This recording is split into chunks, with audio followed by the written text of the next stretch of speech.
ఇవాళ కాంగ్రెస్ పార్టీ సిగ్గు లేకుండా ఇవాళ మేము ఒక్కొక్క మినిస్టర్లు అయితే ఇవాళ పిసిసి అధ్యక్షుడు మహేష్ కుమార్ గౌడ్ ఈయన నా ఫోన్ ట్యాపింగ్ అయిందంటాడు. అదేవిధంగా జూపల్లి కృష్ణారావు ఆయన కూడా నా ఫోన్ ట్యాపింగ్ అయిందంటాడు. కొండా విశ్వేశ్వరరెడ్డి ఆయన పేరు లేకపోయినా పోయి నన్ను కూడా పిలవండి అని చెప్పి ఆయన నా ఫోన్ ట్యాపింగ్ అయిందంటాడు. అదేవిధంగా ఇగో జూపల్లి కృష్ణారావు నా ఫోన్ ట్యాపింగ్ అయిందంటాడు. అదేవిధంగా కొండా విశ్వేశ్వరరెడ్డి పోయి ఈయన కూడా నా ఫోన్ ట్యాపింగ్ అయింది అంటాడు.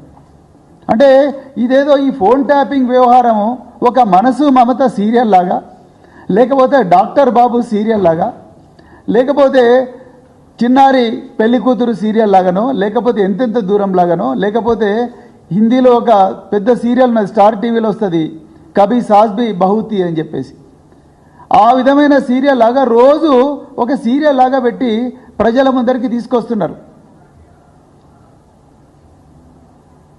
ఎంత ఘోరం అంటే అసలు ఎవరు సంబంధం లేని వట్టోళ్ళు పచ్చోళ్ళు అందరూ కూడా మా పేర్లు లేకపోతే పోలీసుల దగ్గరకు పోయి మా ఫోన్ కూడా ట్యాప్ అయిందని చెప్పి రిపోర్ట్ చేయించుకొని పోతా ఉన్నారు.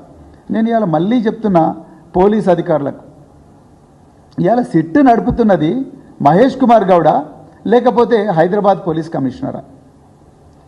ఇవాళ ఇన్వెస్టిగేషన్ చేస్తున్నది గాంధీ భవన్లో ఉండే యూత్ కాంగ్రెస్ నాయకుల లేకపోతే మరి ఎస్ఐలు సిఐలు ఏసీపీలా? ఇలా మీరు చెప్పాల్సిన అవసరం ఉన్నది.